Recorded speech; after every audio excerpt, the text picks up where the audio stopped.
Break के बाद आपका एक बार फिर से स्वागत है सी न्यूज भारत में। तो वक्त हो चुका है यूपी बुलेटिन का, तो जहां हम शुरुआत करने वाले हैं बदायूं से।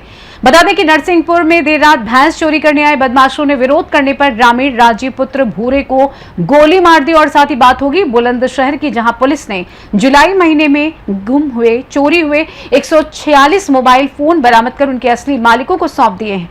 ऐसी तमाम खबरों पर करेंगे विस्तार से चर्चा।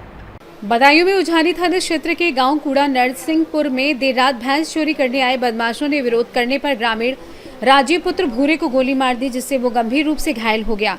बताया जा रहा है कि 4 से 5 बदमाश घर के बाहर बंधी भैंसों को खोलने का प्रयास कर रहे थे। तभी आवाज सुनकर राजीव की नींद खुल गई और उसने बदमाशों का विरोध किया। इसी दौरान एक बदमाश ने फायर कर दिया और सभी मौके से फरार हो गए। घायल राजीव को मेडिकल कॉलेज ले जाया गया, जहां से हालत गंभीर होने पर सफाई मेडिकल कॉलेज रेफर किया गया है। पुलिस ने मौके पर पहुंचकर जांच शुरू कर दी है और फरार आरोपियों की तलाश में दबिश दे रही है। आपका विद्या देवी। कहाँ की रहने वाली हो? के। अच्छा, क्या हुआ है यहाँ पर? यहाँ पे गोली लगी। कैसे? सोए के उठे उठ गया पैसे मत दई। अच्छा, किसने मारी है? कहाँ मालूम किसने मारी है। बदमाश लोग आए वे भैंसियाँ खोले के आँख दई और गोली मार दी। कितने लोग होंगे लगभग? होंगे 5-6। मैं आपका अंजलि। क्या हुआ है, क्या घटना हुई है? यहाँ पर ये घटना हुई है 2 बजे रात के 4-5 लोग आए थे। भैंस खोली थी पहले, उसके बाद भैंस खोलने के बाद मेरे पापा पर हमला किया। यहाँ पर गोली चलाई थी। उनकी गोली कहाँ लगी है? उनकी गोली लगी गर्दन पे। मेरे पापा ने पीछा भी किया है उनका, और जिस गोली की आवाज़ आई है तो उसके बाद हम घर में से निकल के आए सब लोग। अब आपके पापा कहाँ हैं? अच्छा, पे रफाना कर रहे हैं मेरे पापा। क्या नाम है उनका? राजीव। क्या बजे की बात होगी है? 2 बजे की। क्यों, कौन से गांव की बात है? कोड़ा नरसिंहपुर। पुलिस को आपने सूचना दे दी? हाँ, पुलिस को सूचना दी, पुलिस आई थी। दिनांक 19 जुलाई को बिलसी थाना क्षेत्र के अंतर्गत एक घर में चोरी हुई थी। पुलिस टीम तत्काल मौके पर पहुंची और सुसंगत धाराओं में अभियोग पंजीकृत किया गया और अनावरण हेतु टीमें गठित की गई, जिसके क्रम में आज दिनांक 5 अगस्त को अभियुक्त अरविंद उर्फ हिमांशु को गिरफ्तार किया गया है। इसके पास से 4 सोने के कंगन, 1 गले का हार, 1 चैन, अंगूठी और कुछ ज्वेलरी, साथ ही 10,000 रुपये नगद बरामद हुए हैं। यह भी ज्ञात हुआ है कि अभियुक्त ने अपने घर में ही चोरी की है। यह वादी का पुत्र है। इस संदर्भ में अन्य विधिक कार्रवाई प्रचलित है। बदायूं से सी न्यूज संवाददाता प्रताप ठाकुर की रिपोर्ट। बुलंदशहर पुलिस ने जुलाई माह में गुम हुए चोरी हुए 146 मोबाइल फोन बरामद कर उनके असली मालिकों को सौंप दिए हैं। बरामद मोबाइल फोनों की अनुमानित कीमत करीब 37 लाख रुपए बताई जा रही है। भारत सरकार के CEIR पोर्टल के माध्यम से मिली शिकायतों पर कार्रवाई करते हुए पुलिस ने अलग अलग थाना क्षेत्रों से मोबाइल बरामद किए। इनमें कोतवाली नगर से 26, खुर्जा नगर से 23, अनूपशहर से 8, काकुड़ से 7, जहांगीराबाद से 7 और पहासू से 2 मोबाइल बरामद किए हैं। वहीं मोबाइल वापस मिलने पर लोगों ने बुलंदशहर पुलिस का आभार जताते हुए इस कार्रवाई की सराहना की है। बुलंदशहर की सर्विलांस पुलिस टीम द्वारा लगातार मोबाइल बरामदगी के संबंध में अच्छा कार्य किया जा रहा है। इसी के क्रम में जुलाई माह में सर्विलांस टीम एवं अन्य थानों की सर्विलांस टीम द्वारा 146 मोबाइल जो चोरी हो गए थे, खो गए थे, गुम हो गए थे, बरामद किए गए हैं, जिनकी बाजार लागत तकरीबन 37 लाख रुपए है, बरामद किए गए हैं। ये जितने भी मोबाइल हैं ये CEIR पोर्टल के माध्यम से बरामद किए गए हैं। मैं बुलंदशहर वासियों से अपील करना चाहता हूं, अगर किसी का मोबाइल खो जाता है, गुम हो जाता है, उससे संबंधित सूचना तत्काल सर्विलांस सेल में या निकटतम थाने में, जहां पर हमारी सर्विलांस की टीम वहां पर भी कार्य करती है, सूचनाएं अपलोड कराएं ताकि उनका मोबाइल मिल सके। इस संदर्भ में मैं ये भी अवगत कराना चाहता हूँ कि अब तक जो हमारे आंकड़े हैं, जनवरी से लेकर जुलाई तक हमने 979 मोबाइल बरामद किए हैं, जिनकी कुल लागत 2,43,00,000 रुपए है। ये इसमें हमारी सर्विलांस टीम लगातार अच्छा प्रयास कर रही है। जून माह में पूरे प्रदेश में बुलंदशहर की 4th रैंक आई थी। और ये हमारा प्रयास लगातार जारी है। बुलंदशहर वासी से मेरी ये भी अपील है, अगर किसी का मोबाइल खो जाता है तो संबंधित जो सिम उस मोबाइल में पड़ा हुआ है उसे तत्काल ब्लॉक करा दें, ताकि उस सिम का भी कोई दुरुपयोग ना हो सके। जब मोबाइल बरामद हो जाए तो अपना फिर दूसरा सिम उस पर जनरेट करा सकते हैं। आगे की वैधानिक कार्रवाई हम लोग लगातार इसमें कर रहे हैं। बुलंदशहर से सी न्यूज संवाददाता उमेश की रिपोर्ट। ईटानगर कोतवाली क्षेत्र के सुनहरी नगर स्थित पार्क के पास मंगलवार को ट्रॉली पर रखे अस्थायी विद्युत ट्रांसफार्मर से उतरे करंट की चपेट में आने से 10 वर्षीय मासूम आरुष की मौत हो गई। बताया जा रहा है कि आरुष अपने भाई को ट्यूशन छोड़कर घर लौट रहा था, तभी रास्ते में करंट की चपेट में आ गया। हादसे के बाद परिवार में कोहराम मच गया। स्थानीय लोगों का आरोप है कि ट्रांसफार्मर पिछले करीब 4 माह से ट्रॉली पर अस्थायी रूप से रखा था, जिससे लगातार खतरा बना हुआ था। लोगों ने विद्युत विभाग की लापरवाही बताते हुए जिम्मेदार अधिकारियों पर कार्रवाई की मांग की है। एटा से सी न्यूज संवाददाता लखन यादव की रिपोर्ट। इटावा में जनपद स्तरीय डेयरी कोऑपरेटिव समिति की बैठक आयोजित की गई। बैठक में दुग्ध उत्पादन बढ़ाने, पशुपालकों की आय में वृद्धि और प्राकृतिक खेती को बढ़ावा देने पर जोर दिया गया। अधिकारियों ने किसानों से वैज्ञानिक पशुपालन अपनाने और सरकारी योजनाओं का लाभ लेने की अपील की।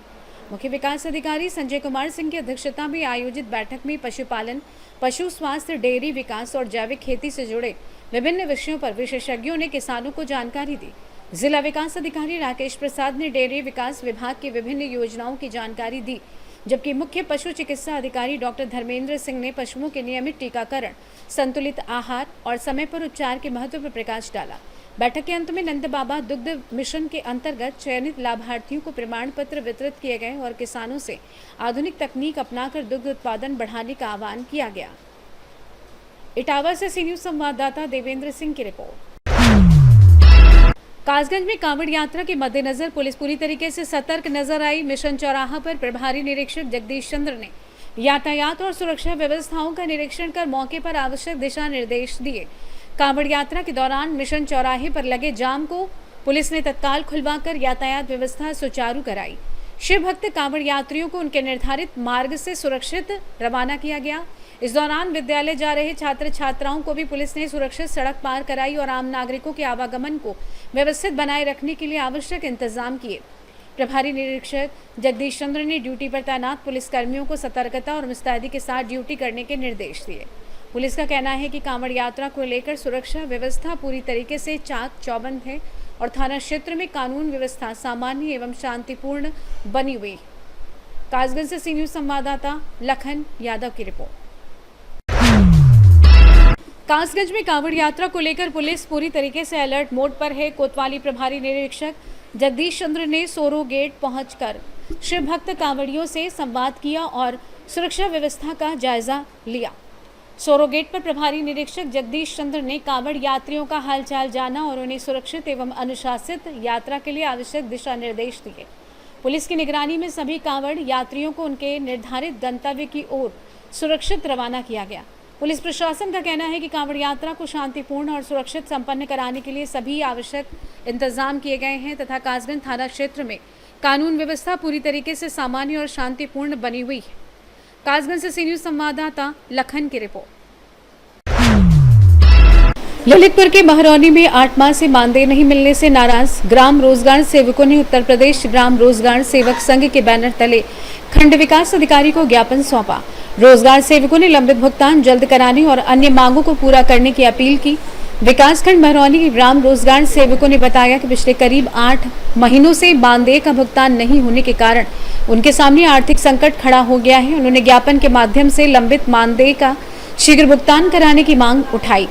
रोजगार सेवकों ने ये भी मांग की है कि उनसे वीबी जी राम जी के अतिरिक्त अन्य कार्य न कराए जाएं। यदि अतिरिक्त कार्य लिए जाते हैं तो नियमानुसार अलग से भत्ता उपलब्ध कराया जाए और इसके अलावा विभागीय कार्यों को समय पर पूरा करने के लिए नए मोबाइल फोन उपलब्ध कराने की मांग भी ज्ञापन में शामिल की गई है। रोजगार सेवकों ने प्रशासन से जल्द उनकी समस्याओं का समाधान कर लंबित मानदेय का भुगतान सुनिश्चित करने की अपील की है। क्या नाम है आपका? हरिराम ग्राम रोजगार सेवक ब्लॉक महरौनी। जी, आप मांग लिए कि ज्ञापन दे रहे हैं, किस मांगों को लेकर ज्ञापन दे रहे हैं? इसलिए ज्ञापन दे रहे हैं। हमको 8 माह से मानदेय नहीं मिला है, ना ही हमारा ईपीएफ का पैसा जमा हो रहा है, और हमारे घर परिवार का पालन पोषण हम लोग कर पा रहे हैं, और ना हमको मोबाइल नया मिल पा रहा है। इसलिए हम काम करने में असमर्थ हैं, इसलिए हम आवेदन दे रहे हैं। कहाँ आवेदन देने पहुँचे आप लोग? आज हम महरौनी विकास खंड महरौनी में दे रहे हैं खंड वीडियो साहब को। ललितपुर महरौनी से सी न्यूज संवाददाता ऋषि तिवारी की रिपोर्ट। मुरादाबाद के ठाकुर द्वारा क्षेत्र में हाई टेंशन बिजली का तार टूटने से एक युवक गंभीर रूप से झुलस गया, जबकि कई अन्य लोग बाल बाल बच गए। घटना के बाद ग्रामीणों में विद्युत विभाग के खिलाफ भारी नाराजगी है। घटना विकासखंड ठाकुर द्वारा की ग्राम पंचायत लौंगी कला की है, जहां हाई वोल्टेज बिजली का तार अचानक टूटकर गिर गया। इसकी चपेट में आने से अकरम अली पुत्र अकबर अली गंभीर रूप से घायल हो गए। परिजनों ने तत्काल डायल 112 को सूचना दी और घायल को सामुदायिक स्वास्थ्य केंद्र ठाकुर द्वारा पहुंचाया गया, जहां से हालत गंभीर होने पर उन्हें जिला अस्पताल रेफर कर दिया गया है। ग्रामीणों का आरोप है कि क्षेत्र में लंबे समय से पुराने बिजली के तार लगे हुए हैं। सरकार की योजना के बावजूद विद्युत विभाग ने इन्हें अब तक नहीं बदला, जिसके चलते यह हादसा हुआ। लोगों का कहना है कि समय रहते तार नहीं बदले गए तो भविष्य में बड़ा हादसा हो सकता है। ग्रामीणों ने पुराने तारों को तत्काल बदलने और घायल युवक अकरम अली को विद्युत विभाग की ओर से उचित मुआवजा दिए जाने की मांग की है। आप लोग आज यहाँ पे सड़क पर इकट्ठे हुए हैं, क्या मामला है? सर, ये हमारे जो लाइट का तार जा रहा है, ये सुबह मॉर्निंग में 6 बजे के समथिंग अचानक से फॉल्ट हुआ। इसमें उस साइड को भी, दोनों साइड को टूट के तार नीचे गिर गया था, जिसकी वजह से एक व्यक्ति यहाँ पे जा रहे थे रोड पे चल के, उनके इंजरी हुई है, गले में बहुत ज़्यादा चोट लगी है। क्या नाम है उनका? उनका नाम अकरम अली है। पिताजी कौन है? पूरा अकबर अली नाम है उनके पिताजी का नाम। कहाँ के रहने वाले? लोगिंग कला के रहने वाले हैं। और उन 100 नंबर को हमने फ़ोन किया, एम्बुलेंस को बुलाया, उसके बाद हम उन्हें ठाकुर द्वारा लेके गए। अब वहाँ से उन्हें ठाकुर द्वारा से मुरादाबाद के लिए शिफ्ट कर दिया गया है। यानी हालत गंभीर है? हाँ है, हालत उनकी गंभीर है। क्या आपने बिजली विभाग को इस विषय में कोई सूचना दी? बिजली विभाग को हमने तभी तुरंत कॉल करने की कोशिश करी तो उनका नंबर नहीं लगा था, जो लाइन मैन है यहाँ के। उसके बाद 1-1.5 घंटे, विक्की नाम है उनका, जो 1-1.5 घंटे के बाद वो फिर आए। आने के बाद उन्होंने तार वगैरह देखा, देखने के बाद वो चले गए, तार वैसे ही पड़ा रहा। उसके 15-20 मिनट के बाद ये दोबारा से हुआ कि ये हादसा हो गया। फिर वो तुरंत आए, फिर तार जोड़ने के लिए, फिर जहाँ पे 3 तार थे, डर के मारो अब वो तुरंत, जब हमने थोड़ी जोर बनाया तो वो 3 तार को जगह एक तार काट के चले गए नीचे गिरा के। अब 2 तार चालू कर गए, जबकि इधर को लाइट का कोई यूज भी नहीं है, कुछ नहीं है, बस बिना खाली लाइट चलाई जा रही, जिससे खेतों में नुकसान होता है। हर साल धान जल जाते हैं, गेहूँ जल जाते हैं, और बच्चों कोई निकलने वाले के लिए भी खतरा है, रास्ता है, खेतों पे जाते हैं, सबके लिए खतरा है। और तार भी इतने नीचे हैं आगे की ओर, अगर आप जाओगे तो हाथ से तार हाथ में आ जाते हैं। क्या ये लाइन आगे कहाँ जाती है? क्या इसका कोई सदुपयोग है आगे के लिए? कोई उपयोग नहीं है, बस 3-4 खेत के बाद कटी हुई है, 2-3 तार एक साथ ऐसे ही लिपटे हुए हैं। अगर आप आगे आप भी जाकर देखो आगे, तो तार का कोई यूज नहीं है, सिर्फ लिपटे पड़े हैं तार भी एक दूसरे तार में, जिसकी वजह से फॉल्ट होता है। आपका क्या नाम है? अफसार अली नाम है। कहाँ के रहने वाले? लोंगी कला, मेरा यहीं पास में घर है सामने। हम तो सर यहाँ पानी दे रहे थे, हमारे सामने दुगला से गिरा तार, ये हमारी पंपी चल रही थी, और यहाँ अभी हमारे सामने तार जुड़ा, तार गिरा है तो सर एकदम से भागे जान बचा करके कोई विक्की ज़बरदस्ती लोकेश पठान महेंद्र तार जोड़ कर गए मेरे खेत में। मेरा नाम रिजवान अली है, अभी ज़बरदस्ती तार जोड़ कर गए। सुबह मैंने बहुत मना करी, ये लोहे की लाइन है, ये यहाँ से हटा नहीं रहे बिल्कुल भी। 5 साल से विक्की झांसा दे रहा है कि हाँ ये लाइन का ऑर्डर हो गया है, ये हटेगी सर, 5 साल तक तिलक नहीं हटी। ये विक्की कौन है? विक्की यहाँ का लाइन मैन है, ये खाली झांसा देकर रहता है और यहाँ से लाइन नहीं हटवा रहा बिल्कुल भी। अच्छा, ये जो आपके जेई हैं, क्या आपकी जेई से बात हुई है? जो बिजली विभाग का जेई? मेरी बात हुई सुबह जेई से। मैं सुबह मॉर्निंग में जेई के पास गया, उन्होंने बोल दिया हमारा इसमें कोई रोल नहीं है, तुम्हें एसडीओ के पास जाना पड़ेगा। मैं एसडीओ सर के पास गया हूँ, वो अभी दफ्तर में थे नहीं, सुबह से शाम मैंने कॉल करी, उन्होंने बोल दिया हमें कुछ पता ही नहीं इस मामले का, हम देख लेंगे जैसा होगा। उन्होंने इस तरह से टाल दिया है, और न लिखित में भी कोई एप्लीकेशन लिया है। अब आप आगे क्या कार्रवाई चाहते हैं? हम ये तार हटने चाहिए, और जो जिसकी इंजरी हुई है उसे मुआवजा मिलना चाहिए, और जो इसकी लापरवाही बरती गई है उन पर केस होना चाहिए। कोई सरकारी कर्मचारी आपका यहाँ पहुँचा है? अभी तक नहीं पहुँचा। सुबह 100 नंबर को फ़ोन किया था, पुलिस आई थी, वो दरोगा साहब 112 भी आई है, और दरोगा साहब भी आए हैं, बस यही 2 लोग आए हैं। क्या बिजली विभाग का कोई कर्मचारी आपकी नहीं पहुँचा है? बस वो लाइन मैन जो है सिर्फ वो तार जोड़कर अपनी लाइन चालू करके चला गया, इधर को लाइन चालू करके वो लाइन चालू करके कोई जबरदस्ती हमने मना करी थी। बिजली विभाग ने कोई सुनने नहीं? ना अभी कोई सूचना नहीं, ना अभी कोई आया। क्या नाम हो? कहाँ के रहने वाले हैं? क्या मामला है आपका उसके गांव में? लाइट से क्या घटना घटित हुई है? घटना के सुबह मैंने भी देखा था, तार इधर टूटा पड़ा था, मैं खेत पे जा रहा था, वो बाल बचा, मैं भी हाथ बखेरने के लिए खेत में जा रहा था जी। तो इससे पहले भी कोई किसी तरह की कोई आपने कार्रवाई की मांग की हो कि तार हटने चाहिए या क्या इस तरह का कुछ? नहीं, हमने तो खैर नहीं करी कोई कंप्लेंट पहले। अच्छा। और हम गए हैं, कई बार गए हैं हरिल में, हमने कई बार बोल दिया है, पर वो ये इस बात को बोल रहे हैं कि हट जाएंगे, एस्टीमेट बना हुआ है इसका, हट जाएंगे। एस्टीमेट बना हुआ 5 साल से यही बात बताते हैं। खाली आप कहते हैं तुम तार डलवा दो या तो नया, ये बात 60,000 का एस्टीमेट बना। ये बात किसने बताया कि एस्टीमेट बना है? बिक्की लाइन में आया था। क्या बिक्की तो एक संविदा कर्मी है। हाँ तो सर बिक्की हमें जहाँ से लग रहा है बिक्की का तार भी जोड़ने वही आता है, जब अधिकारी को वो बात करने नहीं देता। टेंडर बनकर चला गया, टेंडर पास हो गया इसका। हम किसी अधिकारी से बात करें, वो नाम भी बताता है किसी का, उनको वो करेगा सही, उनको अभी आने रहे और यहाँ से तार जोड़ कर चला जाता। मुरादाबाद से सी न्यूज संवाददाता देश रतन की रिपोर्ट। मुरादाबाद कटघर थाना पुलिस ने बाइक और चोर गिरोह का पर्दाफाश करते हुए 3 शातिर आरोपियों को गिरफ्तार कर 6 चोरी की मोटरसाइकिलें बरामद की हैं। एसएसपी सतपाल अंतिल के निर्देश पर चलाए जा रहे अभियान के तहत पुलिस ने रफातपुर रोड स्थित अंबेडकर पार्क के पास चेकिंग के दौरान अमित उर्फ मोनू यादव, विक्रांत उर्फ अवनीश और यामीन उर्फ छोटे को पकड़ा। आरोपियों के कब्जे से 3 चोरी की बाइक बरामद हुई हैं, जबकि उनकी निशानदेही पर रफातपुर अंडरपास के पास एक खंडहर कमरे से 3 अन्य चोरी की मोटरसाइकिलें बरामद की गई।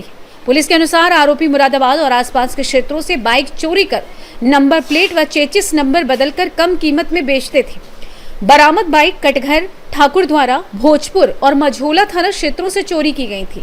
पुलिस ने आरोपियों के खिलाफ मुकदमा दर्ज कर आगे की कार्यवाही शुरू कर दी है। देखिए, कल यानी 2 तारीख को SHO कटघर को सूचना मिली थी कि एक बाइक चुराने वाला गैंग, ऑटो लिफ्टर गैंग है, जो इंटरस्टेट बाइक्स लिफ्टिंग करता है, खास करके स्प्लेंडर गाड़ी, उसका मूवमेंट इस क्षेत्र में है। और इनकी टीम लगी और जो रफातपुर अंबेडकर पार्क के पास इन लोगों ने 3 संदिग्ध व्यक्तियों को गिरफ्तार किया। उसमें से 2 थाना कुंडा उत्तराखंड के रहने वाले, यानी एक अमित और विक्रांत है, और दूसरा यामीन जो थाना कटघर क्षेत्र का ही रहने वाला है। ये वहाँ से इन लोगों ने उसको उठाया और उसके बाद पूछताछ की गई। इन लोगों ने ये स्वीकार किया कि एक इनका गैंग है और ये गैंग ऑटो लिफ्टिंग करता है। इन लोग के पोजीशन से स्प्लेंडर बाइक्स बरामद हुई हैं 6, और ये सारे के सारे बाइक्स यहाँ 4-5 थाना क्षेत्रों से चोरी की गई थी, जिसमें कटघर, मझोला, ठाकुर द्वारा, भोजपुर, इन सभी जगहों से इन लोगों ने बाइक चोरी की थी। अभी इनको अभी जेल भेजा जा रहा है और इसमें अभी वैधानिक कार्रवाई की जा रही है। अच्छा, इन बाइकों का किस तरीके से ये निर्धारण करते थे, बेचते थे या फर्जी कागज बनाते थे? देखिए, ये दोनों तरह से इसका डिस्पोजल करते थे। एक तो इन्होंने बहुत सारी बाइक्स जो गांव वगैरह में बेचते थे, जिसमें इनको बहुत ज़्यादा काम नहीं करना पड़ता, लेकिन पेपर्स वगैरह भी तैयार करते थे। और कुछ बाइक्स ऐसी थी जिसके स्पेयर पार्ट्स वगैरह भी बेच दिया करते थे। कुछ बाइक्स यहाँ से काफ़ी दूर भी ख़रीद करके काफ़ी दूर वहाँ मतलब लोग ले जाते थे। तो इस प्रकार ये पेपर बनवाना, उसके बाद पार्ट्स को बेच देना, इस तरीके से इनका गैंग काम कर रहा था। इसमें हम लोगों ने आगे इसका जो भी बैकवर्ड फॉरवर्ड लिंकेज है उस पर भी काम कर रहे हैं। आखिर में किसको बेचते थे, कुछ लोग ऐसा प्रतीत होता है कि इसमें और भी शामिल हैं जो इन बाइक्स के पेपर बनवाना, उसके बाद उसको बेचने का काम करते थे। तो क्या इसमें उत्तराखंड के लोग भी शामिल हैं? बताया तो मैंने कि 2 जो मुलजिम हैं इसमें, विक्रांत और अमित, ये दोनों थाना कुंडा, उधम सिंह नगर के रहने वाले। मुरादाबाद से सी न्यूज संवाददाता जुनैद खान की रिपोर्ट। रामपुर जिले की स्वार तहसील के ग्राम मुकरामपुर में कथित रूप से गौवंशीय पशुओं के अवशेष मिलने से क्षेत्र में तनाव का माहौल है। घटना के विरोध में हिंदू संगठनों के कार्यकर्ताओं ने आरोपियों के खिलाफ सख्त कार्रवाई की मांग की।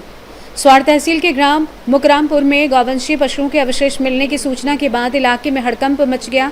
घटना की जानकारी मिलते ही हिंदू संगठनों के कार्यकर्ता मौके पर पहुंचे और विरोध जताया। इसके बाद कार्यकर्ता एसपी कार्यालय पहुंचे, जहां उन्होंने आरोपियों की जल्द पहचान कर उनके खिलाफ कड़ी कानूनी कार्रवाई की मांग करते हुए ज्ञापन सौंपा।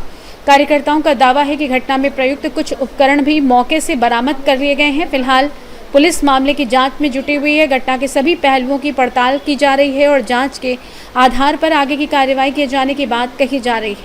पहली बात, ये पशु नहीं है, ये हमारी गौ माता है।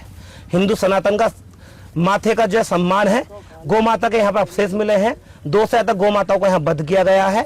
हमने 2 तरह के अलग अलग खाले उनकी बरामद की है। मौके पर तराजू भी मिला है और जिस पर गिट्टे पर रख के काटते हैं वो गिट्टा भी मिला है, ओज भी मिला है। और इसमें यहाँ पर 15 से ज्यादा लोगों की संलिप्तता है इसमें, जिन लोगों ने यहाँ पे करा है। जैसा देखने में प्रतीत हो रहा है लंबे समय से यहाँ गौ कैसी चलती आ रही है ऐसा लग रहा है। जगह जगह हमें खाले और पैरों के निशान और पुराने गोबर मिले हैं। हमारी मांग है प्रशासन से 8 दिन के अंदर अंदर अगर सभी पर कार्रवाई नहीं हुई तो या तो ये सनातन के क्षेत्र यहाँ के सारे हिंदू विस्थापित होंगे, अपना इलाका छोड़ेंगे, हम जाकर मथुरा बसेंगे, क्योंकि यहाँ पे गौ माता की रक्षा नहीं हो रही है। पुलिस पता नहीं क्या कर रही है, गौ माता की रक्षा बिल्कुल नहीं हो रही है और कसाईयों का बिल्कुल वर्चस्व बढ़िया चल रहा है। हर जगह गौ कसी यहाँ पे हो रही है।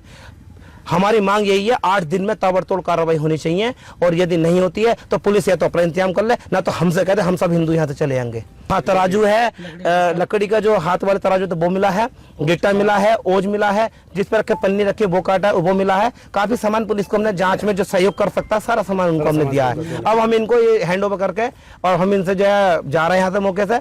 हमारा कोई वैसा वो नहीं है कि साहब हम कोई हाय हल्ला कोई रोड पे जाकर हंगामा करें, लेकिन 8 दिन तक ही हिंदू शांत रह सकता है। 8 दिन बाद तो हम बता नहीं सकते फिर हिंदू कितना बड़ा उग्र आंदोलन कर दे, कुछ पता नहीं। रामपुर से सी न्यूज संवाददाता मोहम्मद तालिब की रिपोर्ट। फिलहाल के लिए इस खास बुलेटिन में बस इतना ही। देश दुनिया की तमाम बड़ी खबरों को जानने के लिए आप जुड़े रहिए सी न्यूज भारत के साथ। हर खबर आपके साथ, आपके हाथ।